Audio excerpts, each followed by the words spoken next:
안녕하십니까? 안녕하세요. 안녕하세요. 자, 드디어 올해 마지막 방송입니다. 오늘 송년 특집 김태형의 세상 읽기 방송을 시작하겠습니다. 반갑습니다. 반갑습니다. 네, 반갑습니다. 네. 지금 국내 문제가 너무 복잡하긴 한데 그럼에도 불구하고 세상 읽기니까 어떻게 세상이 돌아가는지는 점검을 해야 될 것 같은데요.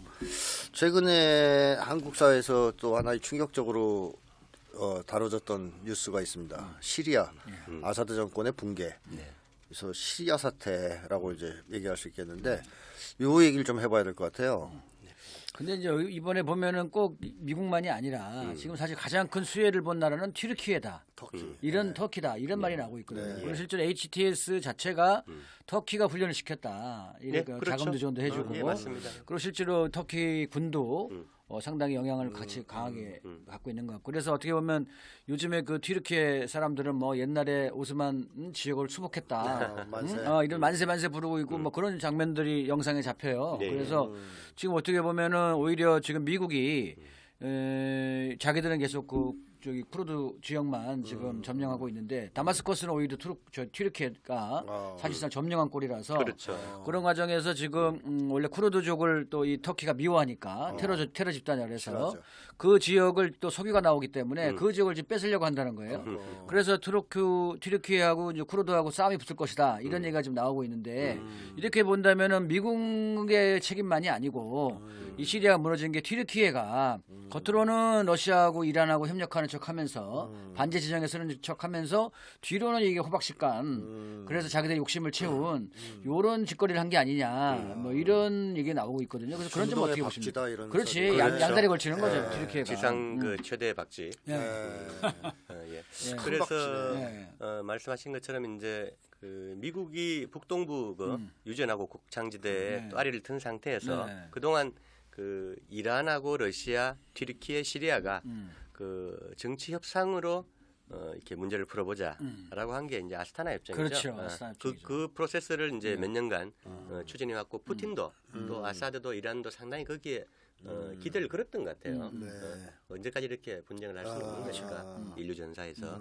그런데 이제 이번에 그 튀르키예가 방금 말씀하신 그 뒤통수를 딱 까면서 그 21세기 HTS. 술탄의 그런 욕망으로 오스만 도르크를 부활시키겠다는 그런 흉심을 가지고 뒤통수를 확실히 친 거죠. 그런 상태에서 이제 지금 그 튀르키예가 지원한 이제 HTS 조직이 무장 반군이 이제 어쨌든 다마스커스 점령을 했고 이스라엘은 갑자기 또 그 사이에 다마스커스 20km 앞에까지 지금 탱크로 진격해 와서 거기에 점령한 거죠. 점령하고 있고 그 다음에 이 정변의 혼란기에 그 한 2주일 사이에 그 시리아 전역을 공습해서 이스라엘 놈들이 어쨌든 독립국가인데 그 전역의 군사 그 시설들 다 파괴해 버린 거예요. 90% 이상을. 이게 한 나라를 지금 러시아가 우크라이나 뭐 비무장화한다고 방방 뜨고 있는데 2년 반 동안 못 하고 있는데 안 하고 있는 거지만 그렇죠. 여기는 뭐 한 2주일 만에 작사를 다 하여튼 미사일, 레이더, 해군 기지, 뭐 빈약한 그 함선, 그 다음에 몇 대 안 되는 항공기, 헬리콥터까지, 그리고 전략 미사일까지. 그 2주일 만에 완전히 그 인류 전사에서 이렇게 있을 수 없는 그렇죠. 그런 것들을 했는데도 전 세계는 침묵해요. 이스라엘이 지금 가자에서 크리스마스 때까지 이렇게 잔혹한 학살을 계속해도 침묵하는 것처럼. 그러니까. 이게 지금 참 이런 상황이고 그 다음에 이제 미국은 여전히 그 시리아에 뭐 미군이 900명 있다고 했는데 그저께 증파한다면서요. 아니 증파한 게 아니라 네. 그동안 거짓말을 하고 있다 이거예요. 훨씬 더 미군이 많았다. 오케이. 2,000명 이상으로 많고 또 이라크도 마찬가지. 늘린다고 증파한다고 그래. 근데 예, 이제 그걸 예. 숨길 수 없으니까 예, 이제 예. 그 지금 상황이 급변하니까 이제 증파를 해야 되고 그다음에 그 민간 군사 용병업체들은 훨씬 많을 거고. 그다음에 이라크도 마찬가지. 2,500명밖에 안 남았다고 했는데 미군이 알고 보니까 훨씬 많다. 지금 그 계속 근데 숫자는 말해줄 수 없다. 어제 그저께 나온 소식입니다. 그 사이에 살짝 집어넣었구만요. 그러니까. 그렇죠. 그런 상태로 이제 그 크게 그 미국 그다음에 그 튀르키예, 이스라엘, 그 아까 말씀하신 대이스라엘계에 이렇게 그 이스라엘의 야욕하고 오스만 투르크의 영토하고 상당히 많이 겹치고 미국도 지금 뭐 전 세계에서 쫓겨나고 있는데 여기는 먹어야 되겠다. 호박이 올라온 거죠. 그렇죠. 갑자기. 그래서 여기를 지정학적으로 포기할 수 없고. 그래서 이 그 3자 체계가 향후 앞으로 시리아 안정을 해나가는 과정에 엄청나게 복잡한 변수들을 던지고 있다. 이렇게 그래서 보는 발칸화가 되는 게 아닌가 뭐 이런 얘기가 나오는 거 아니겠습니까? 그래서 뭐, 네. 뭐 수십 가지 시나리오가 나오는데 네. 우선은 이제 그 리비아처럼 리비아가 인구 600만이었는데 2011년에 이제 미국이 파괴하면서 그때 1,700개 무장 그룹이 난립하는 완전히 그냥 아마겟돈이 돼버렸죠. 네. 지금은 크게 이제 두 개. 13년 만에 두 개로 모아져서 싸우고 있는데 아직도 멀었지만 근데 지금 뭐 시리아는 훨씬 더 심하죠. 심한데 다행이라면 다행일까 이 덩치 큰 놈들이 몇 개가 지역 이권을 가지고 장악을 하고 있기 때문에 그런 혼돈까지는 아니라 할지라도 어쨌든 그 발칸처럼 정말 그 유고슬라비아가 7개로 깨지는 것처럼 그렇게 큰 게 한두 군데 하고 그 다음에 이제 주머니 국가들 작은 국가 그룹들이 여러 개로 쪼개져서 계속 그 전략적인 그 혼돈 불안정 상황으로 끌고 가는 게 그건 뭐 미국이나 이스라엘의 이해에 부합할 수도 있는 거고 그래서 이제 안타까운 건 그 사이에 이제 그 시리아 인민들이 그 한 뭐 최소한 뭐 10년 그 정도는 또 고난의 행군을 해야 되는 그리고 이번에 그 HTS 밀고 들어온 그 반군들이 워낙 그 10여 년 동안 그 잔혹한 어떤 범죄 행각들을 공공연하게 시행을 해왔기 때문에 거기엔 뭐 밀매 무기 뭐 그다음에 그 소화성의 뭐 장기 밀매 뭐 그 참혹한 참수에 이런 잔혹한 모습들을 펴왔기 때문에 지금 이제 그 세력들이 다마스쿠스에서 이제 정장을 갈아입고 어떤 신분 세탁을 한다고 해서 그런 그 본성들이 사라지는 것도 아니고 상당히 좀 여러 가지 걱정스러운 면들이 많죠. 예, 그 지금 그렇게 돼서 결과적으로 이제 쿠르드 지역에 대한 이 튀르키예 그리고 HTS 요 세력들이 혹시 이제 전투를 벌일 수 있다 이런 가능성이 하나 나오고 조금 전에 말씀하셨듯이 이 이스라엘의 대이스라엘 전략과 네. 그다음에 이 튀르키예의 오스만 전략, 신오스만 전략이 부딪히는 땅이 시리아와 이라크, 그다음에 사우디의 일부까지 지금 겹치는데요. 요르단까지 예, 이렇게 겹치고 이스라엘과 팔레스타인도 물론 대오스만의 한 땅 옛날 영토였죠. 바로 그렇기 때문에 지금은 이렇게 HTS하고 이스라엘이 협력하는 모양새지만 좀 조만간에는 터키, 튀르키예하고 이스라엘하고 부딪힐 것이다 이해관계가 그래서 서로 충돌할 수 있다 이런 얘기가 지금 나오고 있어서 어쨌든 계속 혼전 양상이 보일 거고 지금 재미있는 거는 바사르 아사드의 동생 마에드 아사드 이 사람이 제4 기갑사단장이라는데요. 이 사람이 이제 군대를 몽땅 데리고 이라크로 넘어갔어요. 그래서 이라크 군대하고 또 이란군이 지원군이 도착했대요. 이라크를 또 칠 거라고 보였기 때문에 그래서 이 뭡니까 이라크하고 이란 그리고 여기 이제 시리아. 남아 있는 시리아 정부군 이들과 연합전선 형성을 해서 다시 이제 우리 땅을 회복하겠다. 뭐 지금 그러는 모양입니다. 그래서 이게 지금 아주 혼전 양상을 지금 봐야 될 것 같습니다. 좀 특이한 상황이에요. 한 나라의 어떤 뭐 반군이 밀고 들어오든 쿠데타가 일어나든 뒤집어졌는데 이렇게 지금 그 강력한 세력들이 그 뒷받침하고 있는 게 참 드문 현상인 것 같아요. 튀르키예가 있고 미국이 있고 남쪽에서 이스라엘이 있고 그다음에 방금 얘기하신 그 아사드 잔존 세력 지금 아직은 그 민간인 복장 갈아입고 좀 도망가 버렸죠. 벌써 막 그 길거리에서 처형도 당하고 있고 잡히면 기독교인들도 박해를 받고 있고 벌써 끔찍한 소식들이 들리는데 어쨌든 이번에 그 다행이라고 해야 되나? 불행 중 다행. 아사드 정권이 이렇게 그 하루아침에 무너지면서 전투를 안 한 거예요. 그러니까 그 시리아군이 이번에 막으면서 다마스쿠스가 200명 이상이 됐대요. 이상인데 반군은 러시아가 급하게 막 공중 폭격 지원하고 하니까 한 2,000명이 죽었고 그런데도 그냥 쑥대밭이 되면 밀려온. 그러니까 거의 대응을 못하고 후퇴를 한 거죠 어딘가로. 방금 대기갑사단이 장비 전체를 끌고 이리아크로 넘어가거나 또 오늘 소식은 보면 타르투스 주 지역에는 그 HTS군이 반군이 이제 그 아사드 잔존병들을 지금 추적을 하면서 전투를 하고 있다. 나오고 있어요. 그러니까 아사드 그동안 이제 어쨌든 정치를 뭐 나름대로는 잘했고 봉쇄 속에서도 그 지지 세력들이 엄존하고 있고 그래서 이게 크게 보면 이 큰 흐름들이 이 러시아나 이란 어떤 미국의 미국과 함께 어떻게 정치 협상을 하면서 이렇게 균형을 잡거나 아니면 안정을 이렇게 찾아갈 거냐 여러 가지 그 복합적인 변수들이 있는 것 같아요. 방정식이. 네. 하메네이 지도자가 그렇게 얘기했죠. 결국은 시리아 청년들이 일어설 것이다. 아, 예, 맞습니다. 시리아 청년들이 일어서서 결국은 시리아를 회복하고 독립할 것이다.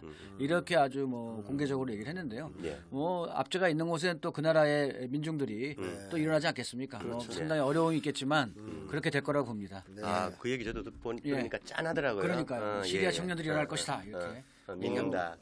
뭐 일시적으로는 우여곡절이 있지만 어쨌든 앞으로 시리아의 미래는 결코 제국주의자들의 기대대로 되지는 않을 것이다. 맞습니다. 뭐 이런 이란, 겁니다. 이라크가 어쨌든 적극적으로 같이 힘을 모을 거고 헤즈볼라 역시 옆에서 간이 보고만 있지는 않을 거니까 네. 예, 어쨌든 뭐 좀 더 지켜봐야 될 것 같습니다. 네, 알겠습니다. 자, 시리아 얘기는 이런 정도로 하고요. 예. 이 지금 이렇게 중동에서 막 복잡한 일이 벌어지고 있는 와중에 유럽도 지금 정신 못 차리잖아요. 네. 유럽 정권들이 뭐 흔들흔들한다는 얘기가 있는데요. 어떻습니까? 아니 어쨌든 지금 그 트럼프가 등장하면서 이게 지금 서유럽 쪽이 특히 그 가장 바이든의 지지 세력이라고 할 수 있고 그렇죠. 또 서방의 소위 딥스테이트라고 하는 이 군산 세력들의 아성이라고 할 수 있는 데가 이 서유럽 쪽인데요. 네. 흔히 말하는 뭐 프랑스, 독일, 영국 뭐 이런 나라죠. 이런 나라들의 정권이 지금 트럼프가 등장하면서 아주 흔들리고 있습니다. 대표적으로는 이제 슐츠, 독일 슐츠가 불신임이 돼가지고 결국 올해 9월 내년 9월이죠. 내년 9월에 총선을 치르게 돼 있던 것을 내년 2월에 총선을 치러서 정권이 거의 교체될 것이 확실시되고 있죠. 이에 대해서 일론 머스크가 AFD 독일을 위한 대한당이 현재 흔히 우리들 신문에서도 극우라고 하는데 이 그 일종의 그 국가주의적 세력들, 네. 트럼프와 유사한 세력들 네. 이런 세력들이 정권을 독일을 위해서 가장 좋은 선택이다. 뭐 이렇게 일론 머스크가 얘기했고. 머스크 또 예, 거기 예, 가서 예. 또 설레발을 치고 예. 있네. 그다음에 이제 프랑스 역시도 예. 지금 마크롱이가 임기가 2027년까지인데요. 네. 어쨌든 지금 정부 불신임안이 통과가 돼서 총리가 또 잘렸죠. 예, 그렇게 해서 어쩔 수 없이 총리를 다시 세워야 되고 국회도 가반수이고 특히 정부가 불신되면서 마크롱도 내려와라라고 야당들이 요구하는데 마크롱이 이제 버티고 있어요. 나 안 내려가. 아, 그래요? 개기고 있는데. 윤석열하고 그렇지, 제 비슷하네. 윤석열이지. 개기고 있는데 얘가 그럼 신임 총리를 선임을 해야 돼요. 신임 총리를 또 지 입맛에 맞는 사람을 세워야 되는데 한덕수 데려가면 되겠네. 그렇지 한덕수 같은 애를 세우려고 하는데 네. 이게 또 국회 동의를 해야 되거든. 근데 기존에 총리 세웠을 때는 지가 다수당이었는데 이번에 총선 거치면서는 이제 소수당이 됐단 말이지. 다수당 과반이 안 돼요. 그래서 이번에 총리 선임하기도 어려울 것이다. 이런 얘기가 나오고 있죠.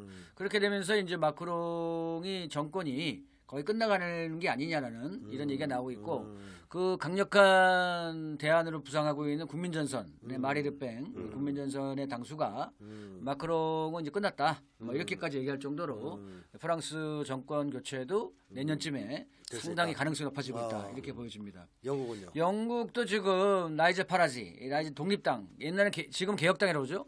이 개혁당 당수가 일론 머스크의 말에 따르면은 파라지가 정권을 잡아야 된다. 또 이렇게 또 개입을 했어요. 그 머스크 가서 그냥 막 남의 나라 정권을 바꾸려고 그러네. 그러니까 이게 요즘 지금 미국의 대통령이라고. 그러니까 이 스티머가 말이 노동당이지 실제로 이게 완전히 뭐 그 저기 주구거든. 미국의 맛이 주구이고 갔죠. 예, 네. 이게 노동당이니 이 무슨 3인당이 이런 것들이 다 하나같이 다 그 모양이에요. 또 유럽에. 예. 아무튼 이 사실 슐츠도 그 3인당 아닙니까? 그렇죠. 그러니까 이 소위 뭐 3인당이니 노동당이니 이런 그 소유럽의 것들은 다 문제가 많은데 아무튼 얘들이 지금 국민적 인기가 폭락하면서 과거에 그 브렉시트 영국의 그 EU 이탈을 적극적으로 추동했던 네, 당사자였던 나이저 파라지라는 개혁당이 많이 인기가 올라가고 있습니다. 근데 아직까지는 이게 영국의 이제 총선 시기가 아니라서 좀 시간을 걸릴 것 같은데 어쨌든 스티머가 이제 독일과 프랑스가 저렇게 막 흔들거리고 무너지게 되면 이 영국 역시도 성하지 않을 것이다 이렇게 보여지고요. 또 캐나다도 역시 지금 현재 그 신민주당이라고 같은 정책연합을 하고 있던 네. 트리더하고 정책연합을 하고 있던 데가 트리더 불신임안을 냈어요. 그리고 정책연합이 이탈해 버리고 이러면 정부가 무너지게 될 위기에 놓여 있게 됐습니다. 그래서 캐나다도 이게 지금 트럼프가 미국의 51번째 주가 되라. 되라 뭐 이렇게까지 완전히 뭐 강하게 나왔는데 어쨌든 캐나다 정권도 지금 트리도가 워낙 개판을 쳐가지고 얘도 완전히 뭐 친 바이든 세력이잖아요. 그래서 이게 캐나다도 지금 정권이 바뀔 위기에 놓여 있다 이런 얘기입니다. 그래서 소위 이 과거의 서방 중심 세력들이 전체가 다 정권이 지금 막 흔들거리고 예, 바뀌어 나갈 수 있는 그런 조짐이 올해 말에 보이고 있습니다. 예, 그래서 상당히 중요한 변화죠. 그 어떻게 보면은 그 친미면서 동시에 그 네오콘, 친네오콘, 바이든 진영, 바이든의 똘마니들이 지금 다 흔들흔들 한다는 얘기 아니에요? 그렇죠. 예. 슐츠, 뭐 마크롱 다 바이든의 개들 아니에요? 그렇죠. 그럼 한국의 개인 윤석열. 윤석열도 마찬가지. 내가 참 묘한 일치성이다 이렇게 생각이 드는 거예요. 이게 트럼프가 등장하면서 이 서유럽의 기존의 친바이든 정권들이 다 흔들거리고 있고 한국 윤석열도 좀 그러고 있고 일본도 정권이 바뀌었죠. 예, 이러면서 이게 지금 친서방 과거에 친미적인 친서방의 이 세력들이 다 지금 물갈이가 돼 나갈 양상을 지금 보이고 있다. 이게 큰 흐름에서 보면 이렇게 역사의 거대한 어떤 전환, 자정작용이 과정에 있는 게 아닌가. 그렇죠. 예. 그럼 또 머스크가 한국에 와서 또 무슨 당 지지하는 거 아니에요? 그러니까 이제 쭉 그 서방에 그래도 나름 이렇게 좀 방국계나 끼는 주요국들의 상황을 좀 쭉 설명하셨는데 그거 말고도 좀 많잖아요. 루마니아, 그렇죠. 조지아, 조지아, 그다음에 또 뭐 어디죠? 몰도바, 그리고 다 이제 그 선거 과정에서 그런 친미, 딥스테이트 친자본 이렇게 정부들이 흔들리니까 에이 우리 선거 안 해 하고 취소해버리거나 그 쿠데타 비슷하게 윤석열도 이번에 쿠데타 명분 내세운 게 선거 부정. 네, 맞습니다. 이렇게 하면서 서방 전체에 지금 어떤 재밌는 얘기가 나오냐 하면 그동안 사실 뭐 서방이 이제 그 자신들의 그 올바른 가치라고 주장했던 근거인 그 대의제 민주주의, 1인 1표, 뭐 비밀 선거 이런 그 기반의 그 대의 민주주의 그 자체도 허약하지만 취약하지만 문제가 있었지만 그나마 명분은 가지고 있었는데 이제는 자기들이 그걸 안 지키는 거예요. 그렇죠. 선거에서 지면 너 부정 선거고 너 러시아 자금 받았어 뭐 이러고 그리고 이게 아까 독일 그 프랑스 이게처럼 자기들 소수파가 됐는데도 그러면 연정을 당연히 이양을 해야 되는데 안 하고 버텨. 대통령도 대선에 저도 나 뭐 임기 끝났는데 나 못 내려가 이러고 있어요. 루마니아 지금은 아주 웃긴 거죠. 웃겨요. 루마니아도 그러니까 이게 웃기고. 그래서 서구식의 이제 대의민주주의 허상도 이제 끝나가고 있고 뭐 선거 자체를 스스로 이제 그 형용화하는 이런 희한한 현상들이 나타나고 있어요. 그러면 어떻게 보면 그렇게 그 동유럽에서 말씀하신 대로 선거에서 졌는데 버티기, 오히려 쿠데타 이걸 일으키는 것은 윤석열과도 연관성이 있다고 의심할 만하네요. 그렇죠. 그러니까 윤석열이가 지금 안 계기고 안 내려가는 것도 사실은 어떻게 보면 미국이 지지하기 때문이잖아요. 그렇죠. 현재 한덕수를 미국이 지지한다 이렇게 하니까 이게 그거 믿고 지금 계기는 거잖아요. 지금 쭉 그 살펴본 그 맥락의 연장선에서 그 모든 배후에는 미국이 있는 거죠. 그렇죠. 딥스테이트가 있고. 맞습니다.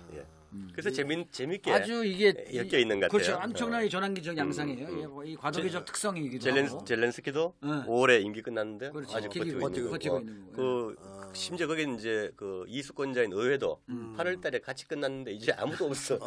대표권이 없어. 대표권이 평화 없어. 협상을 하려고 해서 사인할 놈이 없어. 그러니까 러시아가 얘기하는 거예요. 선거를 해야 된다. 이렇게 얘기 나오는 거죠. 그리고 네타냐후도 지금 계속 학살하고 있지만 여기 이제 계속 마누라하고 같이 계속 재판받고 있고 부패, 부패 술에 바이든 정부 또는 뭐 딥스테이트 네오콘이 서방 세계 자기들을 따르는 똘마니 국가들에게 확실하게 남겨준 것은 민주주의를 다 파괴하라. 그러니까 사실상 바이든이 지지했던 나라들은 다 민주주의 파괴된 거예요. 그럼요. 그렇죠. 그나마 명목상 있던 형식적 민주주의까지 다 파괴시킨 겁니다. 윤석열도 그 중에 하나일 수 있고요. 오늘 뉴욕타임즈 또 재밌는 표현이 나왔죠. 그래도 미국이 뭐 민주주의 동맹이라고 끌어모아서 미국식 그 규칙 기반 국제 질서, 그 가치 기반 뭐 질서를 이렇게 쭉 끌어모아 왔는데 이제는 그 똘마니들이 안 따른다 이거예요. 쿠데타 일으키고 윤석열이처럼 이게 어떻게 된 거냐. 그 지들 내에서도 이제 좀 이상한 거예요 이게. 앞뒤가 말이 안 맞고. 지금 전체적으로 보면은 어쨌든 유럽과 미국 이게 지금 뭐 엄청난 변화의 과정에 지금 놓여 있고 거기에 연동을 지어서 영향을 많이 받아왔던 나라들조차들도 지금 새로운 흐름을 지금 보일 수밖에 없는 이런 상황이 됐고요.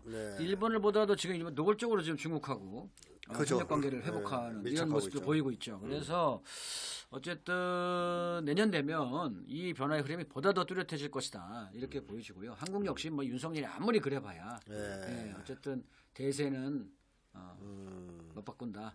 그러니까 흥미로운 것은 독일에서 예를 들면 독일, 프랑스 이런 데가 그 바이든의 개들이 그동안 우크라이나 푸들이죠. 푸들들이 우크라이나를 지지하면서 설치됐는데 한국도 윤석열이 바이든의 개였잖아요. 네. 예, 뭐 개 중엔 좀 지능 낮은 개인데요. 네.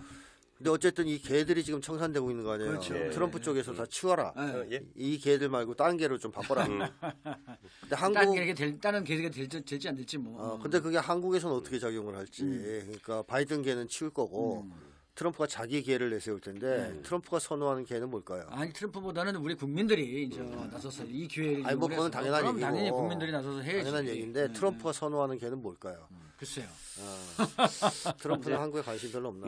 그 전에 이제 아까 그 서구식 그 대의민주주의의 한계가 지금 노정되고 있다라고 말씀드렸는데 사실 그 미국식의 양당제나 아니면 그 독일의 뭐 녹색 3인 이런 연정도 그리고 영국식 양당제도 자기들끼리 돌려먹기 하는 거잖아요. 그렇죠. 우리도 긴 그렇죠. 역사에서 보면 해방 이후에 그렇죠. 민주당과 네. 지금 국힘의 뿌리가 둘이 나눠먹기 하면서 그렇습니다. 이렇게 네. 진보 정당들의 원내 진출을 가로막아 왔고 했는데 이제 그런 큰 흐름들이 이제 허물어지고 이렇게 민중들이 새로운 세력들이 등장 광장에 등장하면서 네.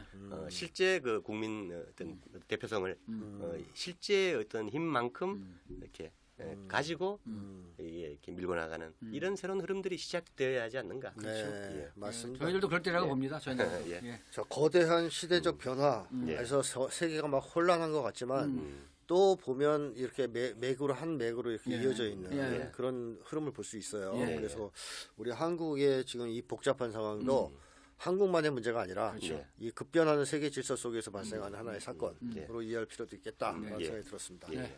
자, 오늘 송년 특집 좋은 말씀 감사합니다. 네. 여기서 마치겠습니다. 감사합니다. 고맙습니다. 네.